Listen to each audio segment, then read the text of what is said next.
Hi ಎಲ್ರಿಗೂ ನಮಸ್ಕಾರ. Welcome back to Rasiranga. Indian cinema ಇಂಡಸ್ಟ್ರಿಯನ್ನೇ ಶೇಕ್ ಮಾಡಿದಂಥ ನಮ್ಮ ಸ್ಯಾಂಡಲ್ವುಡ್ ನಟ ಯಾರು ಅಂತ ಗೊತ್ತಲ್ಲ, ಅದೇ ನಮ್ಮ ರಾಕಿಂಗ್ ಸ್ಟಾರ್ ಯಶ್ ಅವರು.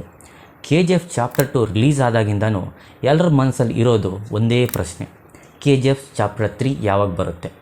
ಸೋಷಿಯಲ್ ಮೀಡಿಯಾದಲ್ಲಿ ದಿನ ಇದ್ರ ಬಗ್ಗೆ ಚರ್ಚೆ ಆಗ್ತಾನೇ ಇರುತ್ತೆ. ಆದರೆ ಇವತ್ತು ಯಶ್ ಅವರು ಸ್ವತಃ ಇದರ ಬಗ್ಗೆ ಒಂದು ಅಫಿಷಿಯಲ್ ಅಪ್ಡೇಟನ್ನು ಕೊಟ್ಟಿದ್ದಾರೆ. ಆ ಕ್ಲಾರಿಟಿ ಏನು ಅಂತ ಈ ವಿಡಿಯೋದಲ್ಲಿ ಡೀಟೇಲಾಗಿ ನೋಡೋಣ ಬನ್ನಿ.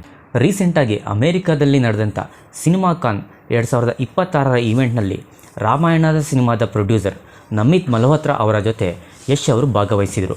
ಅಲ್ಲಿ ತಮ್ಮ ಫ್ಯೂಚರ್ ಪ್ರಾಜೆಕ್ಟ್ಗಳ ಬಗ್ಗೆ ಯಶ್ ಅವರು ತುಂಬ ಡೀಟೇಲಾಗಿ ಮಾತಾಡಿದ್ದಾರೆ. ಸದ್ಯಕ್ಕೆ ಯಶ್ ಅವರು ಫುಲ್ ಬ್ಯುಸಿ ಇರೋದು 2 ದೊಡ್ಡ ಸಿನಿಮಾಗಳಲ್ಲಿ.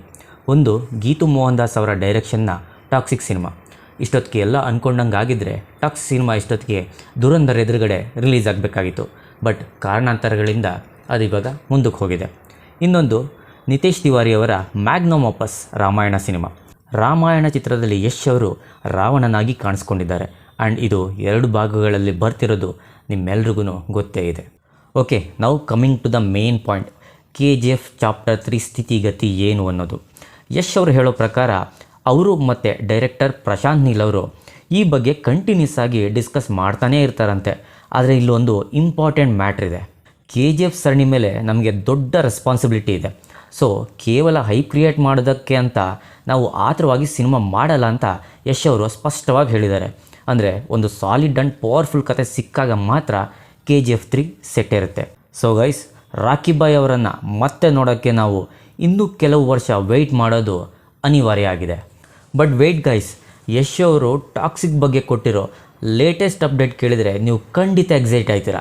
ಇದು ಕೇವಲ ಆ್ಯಕ್ಷನ್ ಮೂವಿ ಅಲ್ಲ, ಇದೊಂದು ತಂದೆ ಮಗನ ನಡುವಿನ ರಿವೆಂಜ್ ಸ್ಟೋರಿ. ಈ ಕತೆ ನಡೆಯೋದು ಭಾರತಕ್ಕೆ ಸ್ವತಂತ್ರ ಸಿಕ್ಕ ನಂತರದ ಕಾಲಘಟ್ಟದಲ್ಲಿ. ಬ್ರಿಟಿಷರು ಹೋದ್ಮೇಲೆ ಗೋವಾ ಪೋರ್ಚುಗೀಸರ ಕೈನಲ್ಲೇ ಇತ್ತು. ಆ ಕಾಲದ ಗೋವಾದ ರಹಸ್ಯಗಳು, ಗ್ಯಾಂಗ್ಸ್ಟರ್ ಯುಗ, ಪವರ್ ಪಾಲಿಟಿಕ್ಸ್ ಎಲ್ಲವೂ ಕೂಡ ಈ ಸಿನಿಮಾದಲ್ಲಿ ಇದೆಯಂತೆ. ಯಶ್ ಅವರ ಪ್ರಕಾರ ಇಲ್ಲಿ ಆ್ಯಕ್ಷನ್ ಜೊತೆಗೆ ಎಮೋಷನ್ಸ್ ಮತ್ತು ಒಂದು ಬ್ಯೂಟಿಫುಲ್ ಲವ್ ಸ್ಟೋರಿ ಕೂಡ ಇದೆಯಂತೆ. ಯಶ್ ಅವರು ಇವಾಗ ಬರೀ ಸ್ಯಾಂಡಲ್ವುಡ್ ಸ್ಟಾರ್ ಅಷ್ಟೇ ಅಲ್ಲ, ಅವರು ಇವಾಗ ಗ್ಲೋಬಲ್ ಸ್ಟಾರ್. ಇವತ್ತಿನ ಪ್ರೇಕ್ಷಕರು ಹೊಸತನವನ್ನು ಬಯಸ್ತಾ ಇದ್ದಾರೆ. ಅವರಿಗೆ ಟಾಕ್ಸಿಕ್ ಮತ್ತು ರಾಮಾಯಣ ಸಿನಿಮಾ ಸೂಕ್ತ ಉತ್ತರವನ್ನು ಕೊಡುತ್ತೆ ಅನ್ನೋದು ಯಶ್ ಅವರ ಕಾನ್ಫಿಡೆನ್ಸ್. ಟಾಕ್ಸಿಕ್ ಮತ್ತು ರಾಮಾಯಣ 2 ಸಿನಿಮಾ ಕೂಡ ಇಂಟರ್ನ್ಯಾಷನಲ್ ಲೆವೆಲ್ನಲ್ಲಿ ರೆಡಿ ಮಾಡಿರುವಂಥ ಸಿನಿಮಾಗಳಾಗಿವೆ. ಸೊ ಸದ್ಯಕ್ಕಂತೂ ಯಶ್ ಅವರ ಫೋಕಸ್ ಇರೋದು ಟಾಕ್ಸಿಕ್ ಮತ್ತು ರಾಮಾಯಣದ ಸಿನಿಮಾ ಮೇಲೆ ಮಾತ್ರ. ಇವೆರಡು ಮುಗಿದ ಮೇಲಷ್ಟೇ KGF 3 ಬಗ್ಗೆ ಯೋಚನೆ. ನಿಮಗೆ ಈ ಅಪ್ಡೇಟ್ ಬಗ್ಗೆ ಏನು ಅನಿಸುತ್ತೆ? ನೀವು ರಾವಣನಾಗಿ ಯಶ್ ಅವರನ್ನು ನೋಡೋಕ್ಕೆ ಕಾಯ್ತಾ ಇದ್ದೀರಾ ಅಥವಾ ರಾಕಿ ಬಾಯ್ಗೋಸ್ಕರ ಕಾಯ್ತಿದ್ದೀರಾ ಅನ್ನೋದನ್ನ ಕಮೆಂಟ್ನಲ್ಲಿ ತಿಳಿಸಿ. ವಿಡಿಯೋ ಇಷ್ಟ ಆಗಿದ್ದರೆ ಎಲ್ಲರೂ ಚಾನಲ್ಗೆ ಸಬ್ಸ್ಕ್ರೈಬ್ ಮಾಡಿ, ಎಲ್ರಿಗೂ ಶೇರ್ ಮಾಡಿ, ಸಪೋರ್ಟ್ ಮಾಡಿ. ಮತ್ತೆ ಮುಂದಿನ ವಿಡಿಯೋದಲ್ಲಿ ಸಿಗೋಣ.